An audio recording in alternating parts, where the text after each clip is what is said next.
MS Bhaskar சொல்லி சிரிச்சுக்கிட்டு இருந்தான். இவெல்லாம் ஏன்டா நடிக்க வந்தான்னு சில பேரை தோணும். எங்கள் அண்ணன் ஏன் இவ்வளவு நாள் நடிக்க வரலைன்னு தோணும். ஒரு பின்னணி கலைஞனாகவே இருந்து திரைமறைவிலே தன் குரலாலேயே பல பேருக்கு நடிப்புக்கு உயிர் ஊற்றிய ஒரு மாபெரும் கலைஞன். ஒரு காலம் அவரை கைவிடாமல் கொண்டாந்து நம்ம முன்னாடி நிறுத்திடுச்சு. எந்த கதாபாத்திரம்னாலும் ஆகச்சிறப்பாக செய்யக்கூடிய ஆற்றல் இன்னைக்கு தமிழ் திரையுலகில் எங்கள் அண்ணனுக்கு தான் இருக்கு. அது பல படங்களை சொல்லலாம். அது சிறிய கதாபாத்திரம் பெருசு அப்படிலாம் கிடையாது. அதுவும் ஒரு தவம். இப்போ என் தம்பி சொல்லும்போது சிவாஜி மாதிரின்னு எங்கள் அண்ணன் கூச்சப்பட்டார். நாங்கள் உங்களை சிவாஜின்னு சொல்லலை. அது மாதிரின்னா மாதிரின்னு அப்படின்னா அந்த ஈடுபாடு. உதாரணமாக இப்போ எங்கள் ஐயாட்ட சொல்கிறேன். எங்கள் ஐயாவுக்கு பசுமன் படத்தில் நடிக்கும்போது அண்ணன் சிவகுமாரை உங்களுக்கு தெரியும், அது ஒரு பிசாசு. ராதிகா மேர தெரியும், அவங்க ஒரு பிசாசு. எல்லாருமே மிகச்சிறந்த கலைஞர்கள். அந்த திரையை உயிரா நேசிக்கிற ஒரு கலைஞர்கள். இது எங்கள் அப்பா, அப்போ கண்ணன் ஐயா ஒளிப்பதிவு எல்லாம். இப்போ இவங்க என்னன்னா எப்போ படப்பிடிப்புனாலும் அதிகாலையில் ஒரு 5 மணி, அதிகாலையில் ஒரு 4 மணி அப்படி வச்சா இங்கேருந்து வண்டி போய் நாங்கள்லாம் நிற்கும்போது ஒரு நாற்காலியை போட்டு ஒரு ஆள் உட்கார்ந்துருக்கோம். அது யாருன்னா எங்கள் ஐயா நடிகர் திலகம் அவர்கள் உட்கார்ந்துருப்பாங்க. தினம் கூச்சப்படுவாங்க, என்னடா நம்ம இவ்வளவு முன்னாடி வந்தும் அதுக்கு முன்னாடி உட்கார்ந்துருக்காரடா அப்படின்னு நினச்சி இவங்க எல்லாம் கூடி பேசுகிறாங்க. நாளைக்கு எப்படியாவது நம்ம சீக்கிரம் அவருக்கு முன்னாடி ஒரு 5 நிமிஷமா அது முன்னாடி வந்துடணும்ட்டு. புரியுதா அவங்களுக்கு? எல்லாரும் பேசி வச்சு வரும்போது அதே மாதிரி முன்னாடி நாற்காலி போட்டு உட்காந்துருக்காப்புல. என்னடே ஐயோக்கிய பிள்ளைகளா, எனக்கு முன்னாடி நீங்கள் வந்துடுவீங்களா அப்படின்னு. அந்த இதில் இத்தனை படம் நடித்தோம். அந்த ஈடுபாடு, அந்த முனைப்பு, அந்த ஆர்வம், ஒரு துளியும் குறையாத ஒரு மகனை நம்ம பார்க்கவே முடியாது திரையுலகில். அது மாதிரி இப்போ எங்கள் அண்ணனுக்கு என்னென்னா எந்த கதாபாத்திரம் கொடுத்தாலும் அந்த அர்ப்பணிப்பு முழுக்க உள்வாங்கி அந்த கதாபாத்திரத்தின் தன்மையோடு இணைந்து வெளிப்படுத்துகிற ஆற்றல் இன்றைய தலைமுறையில் எங்கள் அண்ணன் எம்எஸ் பாஸ்கருக்கு இணையாக யாரும் இல்லை. அது சின்ன இப்போ நீங்கள் அண்மையில் இப்போ ஓடிக்கொண்டிருக்கிற டூரிஸ்ட் ஃபேமிலி அந்த படத்தை பார்த்தீங்கன்னா கூட அந்த அந்த பையனை தம்பி சசியை இவர் கொடுமைப்படுத்துறாருங்கும்போது நம்ம கோபமா வரும். அவள் நிற்கும்போது நான் கேரளா மலையாளின்னு சொன்னது இல்லை, நான் இலங்கையிலேருந்து வந்திருக்கேன், ஈழத்தமிழன்னொன்னே சாவியை தூக்கிவிட்டு கண்டிடு சேவ் பண்ண போகணும் அப்படின்னு வரல. அது இங்கிலீஷ் நடிகை. என்ன இங்கிலீஷ் நடிகை? எங்கள் அண்ணன் கருப்பாக போயிட்டானே ஒழிய அவன் இங்கிலீஷ் நடிகனுக்கெல்லாம் பெரிய நடிகன், மிகப்பெரிய கலைஞன். அவங்க பேர் கனிமொழின்னாங்க. அவங்க இப்போ சேஸ்வதா ஏதோ பேரை மாற்றி வச்சுருக்காங்க. தமிழ் எப்படி அழியுதுன்னு கேட்டிங்கன்னா இப்படி தான். கனிமொழின்னு ஒரு பேரை மாற்றி வைக்கிறது அப்படி தான். என்ன பண்ணுறது? ரெயின்போன்லேயே தமிழில் எழுதுங்கன்னு சொல்கிற நிலைமையில் இருந்தால் அதெல்லாம் நம்ம மொழியில் பேர் வச்சுக்கிறது கூச்சப்பட வேண்டியது இல்லை. நீங்கள் நல்ல பேர், அதெல்லாம் உங்கள் பேர் கனிமொழி அவர்கள். அடுத்து என்னுடைய தம்பி குல் சுரேஷ், என் மண்ணுக்காரன், என் மேலே பெரிய பாசம் கொண்டவன். என்ன மனசில் பட்டதை கூச்சமெல்லாம் பேசுவான். அது மற்றவங்களுக்கு வெறுப்பாக இருக்குது. இப்போ என்னையெல்லாம் பார்த்தா சில பேருக்கு அருவறுப்பாக இருக்குது, வெறுப்பாக இருக்குது. என்னத்தையோ பேச்சு கிடக்கிறாப்புல இருந்தால் அப்படின்னு. அது மாதிரி தான் அது அவனுடைய இயல்பு. அவனுக்குள்ள நல்ல ஒரு மனிதன் இருக்கான், நல்ல மனிதாபிமானம் இருக்கு. இரு உட்காரு. சிவன் கைகட்டி நின்னா சரியா இல்லை. என் பாட்டன் ஆதி பெரும்பாட்டன் கைகட்டுறது சரியா இருக்காது. அதுக்கப்புறம் விஆர் அவர், விமல் அவர். நீங்கள் நல்லா வரணும், நல்ல உடலை நல்லா பேண்டுறீங்க, உங்களுக்கு பாராட்டு. நீங்கள் அதை தொடர்ச்சியாக செய்யுங்க. இன்றில் என்றாவது சரியான வாய்ப்பு வந்துடும். என் தம்பி அருண் விஜய் தெரியுமா, ஒய்எம்சியில் நாங்கள்லாம் பயிற்சி எடுப்போம். அப்போ அவன் நல்லா உடலை வச்சுருப்பான். வாய்ப்பு சரியாக வரலை. நான் சொன்னேன், நீ இதை மட்டும் சரியாக செஞ்சுக்கிட்டே இரு, ஒரு நாள் நீ சரியான இடத்துக்கு வென்றுவாங்க. அதே மாதிரி அவனுக்கு படம் அடிச்சுட்டான். தடயம் அந்த படங்கள்லாம் குற்றம் 23 அடிச்சுட்டான். அதனால அதை மட்டும் சரியாவீங்க. உங்களுக்கு ஒரு சான்று உட்காருங்க சார். எனக்கு எங்கள் அண்ணன் சரத்குமாரை நான் அண்ணன் தான் கூப்பிடுவேன். நாங்கள் ரொம்ப நெருக்கம். விண்ணூர்தி நிலையத்தில் சந்தித்தோம். இப்போ பொன்னியின் செல்வன் வெளியாயிடுச்சு. வணக்கம் இந்த வயசில் ஐஸ்வர்யா ராய் ஜோடி கேட்குது அப்படின்னு. டே உனக்கு பொறாமேடா. அவர் சார் டே உடலை நல்லா வச்சுக்கிட்டா எந்த வயசுலையும் சாதிக்கலாம்டாங்கிறல. அதை தான் எல்லாருக்கும் சொல்கிறேன். நம்பிக்கையோடு இருங்க, சாதிக்கலாம். சேர்த்த பிறகு இந்த இந்த படத்துக்கு இந்த இதுக்கு சம்பந்தம் இல்லை, இந்த பாடல்கள் சம்பந்தம் இல்லை. ஆனாலும் நீங்க தெரிஞ்சுக்கணும், ஒருத்தருக்கு இந்த பாடலுக்கு சம்பந்தம் இருக்கு. விழி மூடி மறைந்தாலும் முத்துக்குமரா, எங்கள் மனதோடு நிறைந்தாயே முத்துக்குமரா, தாய் அன்போடு தனையேந்த முத்துக்குமரா, உன் பெரும் தியாகம் மறவோமே பச்சை தமிழா, நீ விழி மூடி மறைந்தாலும் முத்துக்குமரா, எங்கள் நீ மனதோடு நிறைந்தாயே முத்துக்குமரா, பகைமையும் துரோகமும் தாய் மண்ணை சூழ, பாவிகள் கூட்டமோ நமை வந்து ஆள, எரிமலையாயளவே மறந்திங்கு போக, எலி பொறியில் எலியாய் தமிழனும் நோக, மனம் பொறுக்காமல் சென்னறுப்பாலே உனை தீண்டியே எம் உணர்வையே எரிய வைத்தாயே நீ.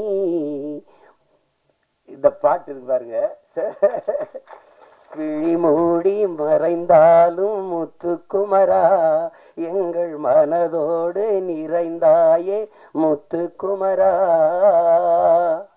இந்த பாட்டு ஆண்ட பரம்பரை இங்கு மாண்டு போவதோ, ஆள பிறந்தவன் இன்று அடிமையாவதோ, வீர தமிழினம் இங்கு வீழ்ந்து போவதோ, வீணர் கூட்டம் இங்கே நம்மை ஆள்வதோ, எங்கள் இனத்தை அழிக்க துடிப்பவன் எவன், எரிமலையாற்றில் குளிக்க நினைப்பவன் அவன். இந்த பாட்டு தலைமகனே எம் பிரபாகரனே, தலைநகரே திரிகோண மலையே. இந்த பாடல்கள் இன்னைக்கு தமிழ்நாட்டில் எல்லா இடங்களையும் ஒலிக்குது. எங்களுடைய இன உணர்வுள்ள மக்கள் கூட்டங்களில் இது பரவலாக கேட்கப்படுது. எங்களுடைய கட்சி பாடலில் இது ஒரு கொள்கை பாடலாக பரப்பப்படுது. இந்த பாட்டை 2010ஆம் ஆண்டு இதை தயாரித்து அங்கே செய்கிறோம். இது தம்பி இசைவேந்தன் ஒரு தம்பி எழுதின பாட்டை என்னுடைய அன்பு மைத்துனர் கவிதாஞ்சனை வச்சு இந்த பாடல்களை பதிவு செஞ்சோம். அதுக்கு அன்றைக்கே 10 லட்சம் ரூபாயை செலவழித்து இந்த பாட்டை பதிவு செய்து கொடுத்த தம்பி தான் என்னுடைய ஆறுயிர் தம்பி கார்வண்ணன் அவர்கள். அவனுக்கு இந்த மொழி மீதும் இனத்தின் மீதும் இருக்கிற பற்றுக்கு இதுவே உங்களுக்கு ஒரு சான்று. நாங்கள் 2 பேரும் இணைந்தோம் அப்படின்னா மொழி அழிந்தால் இனம் அழிந்து விடும். தமிழ் இல்லைனால் தமிழர் இல்லை, தமிழர் என்ற இனம் இல்லைன்னா நாடு இல்லை, அவ்வளவுதான். ஒரு தடவை பேசும்போது பேச்சுவாக்கில் சொல்றாப்புல, இந்த சாவு மனிதன் இந்த மரணம் ஒன்று பயப்படுறதுனாலதான் எல்லா சிக்கலையும் எதிர்கொள்ள வேண்டியது இருக்குதுன்னு ஒரு தடவை சொல்லிடுறாரு. திருப்பி தம்பி போறான் திருப்பி அப்படிங்கும்போது ஒரு தடவை சொல்றாரு, சாக துணிஞ்சிருங்க எல்லாம் உங்களுக்கு சாதாரணமாயிருன்ட்டு. ஏன்னா சாக பயந்தவன் தரித்திரமாகிறான், சாக துணிஞ்சவனே சரித்திரமாகிறான். சான்று சாக்ரட்டிஸ் மரண தண்டனை விதிச்சாச்சு. குப்பியில விஷத்தை ஊற்றி வச்சாச்சு. 1 மணி நேரம் கழிச்சு குடிக்கலான்றான். யாரு? விஷத்தை ஊத்தினவன். வச்சு கை எடுக்கிறத எடுத்து குடிச்சிடறவுல. சாவுக்கு பயப்படல. 1 மணி நேரம் கழிச்சு குடிக்கலான்றான். உங்களுக்கு அவகாசம் கொடுக்குறவன் எடுத்து குடிச்சிடறவுல. அதனாலதான் அவன் சரித்திரத்தில் அவனுக்கு இடம். உங்களுக்கு புரியுதுன்னு நினைக்கிறேன். பகத்சிங் மன்னிப்பு கடிதம் எழுதி கொடுத்தா விட்டுறேங்கிறான் தூக்கு சண்டனையில். ஆளுநருக்கு கடிதம் போகுது, பகத்சிங் அனுப்புறான். மன்னிப்பு கடிதம் தான் பகத் கேட்டான்னு நினைச்சு பிரிக்கிறாப்ல.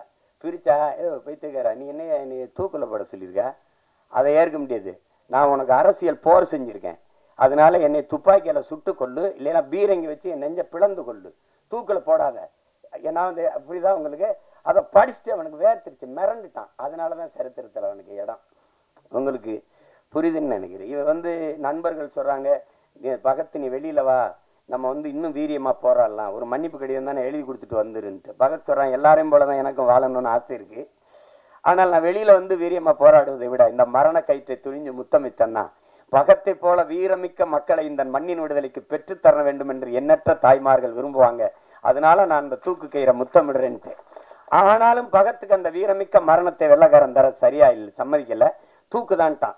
தூக்குல போடும்போது அவன் கேட்குறான், நீ ஏன்டா அந்த காலத்தை ஏன்டா நீ வந்து துப்பாக்கியில் சுட சொன்ன, ஏன் பீரங்கில சுட்டு கொள்ள சொன்ன? இல்லை, என் உடலிலிருந்து கடைசி உயிர் துளி பிதுங்கி வெளியேறுகிற வரை என் தாயிலத்தை என் கால்கள் தொட்டுக்கொண்டே இருக்கணும், அதுக்கு தான் நான் என்னை துப்பாக்கியில் சுடுன்னு சொன்னேன்றான். திருப்பி தூக்கில போடும்போது அந்த கருப்பு அங்கி போட்டு மூடுவான்ல, பிளாக் மாஸ்க்கு, 2 பேர் தான் எடுனவன், ஒன்று பகத்சிங், இன்னொன்று சதாம் ஹுசேன். உங்களுக்கு தெரியும் நினைக்கிறேன். எடுறான்ட்டான் பகத்சிங், அந்த கருப்பு துணியை எடுறான்ட்டான். எடுத்துட்டு போட சொன்னேன். ஏன்னா அந்த விழி பிதுங்கி என் உயிர் வெளியில கசிந்து போற கடைசி நொடி வர துளி வர என்னுடைய கண்கள் என் தாய் மண்ணை பார்த்துக்கிட்டே சாகணும்டான்னா. அதனாலதான் பகத்சிங் இன்னைக்கு வந்து நம்ம சரித்திரத்தில் இருக்கான். சேகுவேராவை சுடுறதுக்கு எதிரி நிறுத்தும் போது இப்படி குறி வைக்கிறான். அப்படி குறி வைக்கும்போது, டியர் காம்ரேட், நீங்க என் நெத்திக்கு குறி வைக்கிறீங்கன்னு நினைக்கிறேன், கொஞ்சம் இடது பக்கமா வாங்க, இப்ப சுடுங்கன்ட்டான். அதனாலதான் சேகுவேராவுக்கு இடம் உங்களுக்கு. அப்ப மரணத்துக்கு பாய்ந்தவெல்லாம் உங்களுக்கு திரு விவேகானந்தர் சொல்றாருல, வரலாற்றில் எப்போதும் வீரர்களுக்கு தான் இடம், அடிமைகளுக்கு இடம் இருந்திருக்கு. ஏன் ஏழைகளுக்கு கூட வரலாற்றில் இடம் இருந்திருக்கு, கோழைகளுக்கு ஒருபோதும் வரலாற்றில் இடம் இருந்தது இல்லை. அதனால இதுக்கெல்லாம் பயந்தா ஒன்றும் இல்லை. அப்ப அந்த துணிவுல தான் என்னுடைய தம்பி இந்த கருத்தை துணிஞ்சு எடுத்து படத்துல பதிவு செய்கிறார். அவருக்கு என்னுடைய பாராட்டுக்கள். அவன் என் தம்பிக்கு இருந்த இந்த திரையுலகம் மேல இருந்த பற்று வெளிப்படுது பாருங்க. அவனே தயாரிச்சு, அவனே இயக்கி, அதுல ஒரு கதாபாத்திரத்தில் நடிச்சு, தொடர்ந்து இது தமிழ் குடிமகனும் அவருடைய தயாரிப்பு தான், அவருடைய இயக்கத்துல இது பண்ணியிருந்தார். இப்போ அந்த முயற்சியை நான் முழுக்க பாராட்டுறேன். என் தம்பி கார்வண்ணனுடைய படைப்பு என்பது என்னுடைய படைப்பு, நானே இயக்கியது போல ஒரு மகிழ்ச்சி, எனக்கு ஒரு உற்சாகமும் ஒரு பெருமையும் இருக்கு. நல்வாய்ப்பா இன்னைக்கு உங்களுக்கு அயோத்தி, இந்த டூரிஸ்ட் ஃபேமிலி, இந்த மாதிரி படங்கள்லாம் வந்து மக்களால் ஏற்கப்பட்டுருச்சுங்கும் போது மனசு ஒரு நிறைவாக இருக்கு. இப்போ என் தம்பி சூரியோட மாமன் இதெல்லாம் நல்லா ஓடுதுங்கிறாங்க. கேட்டுக்கிருவேன் ஒவ்வொரு தடவையும், ஐயா மேன அது பார்த்தீங்களா, நாங்கள் 2 பேரும் அராஜகம், இந்த மலையாளத்தில் ஒரு படம் வந்திருக்கு, அதில் இருக்கு, ஓடிடியில் பார்த்துருங்க அப்படி அந்த மாதிரி நாங்கள் ஒருத்தருக்கு ஒருத்தர் பரிமாறிக்கிறது. ஏன்னா இவங்கெல்லாம் சொல்கிறாங்க, நீங்கள் வேறு தளத்துக்கு போயிட்டும் இதை நேசின்னு, காதலிச்ச பொண்ணு வேற ஒருத்தனை கல்யாணம் பண்ணிட்டு போனாலும் நல்லா இருக்கணும்னு வாழ்த்துற மாதிரி தான் இது. இது ஒன்றும் செய்ய முடியாது.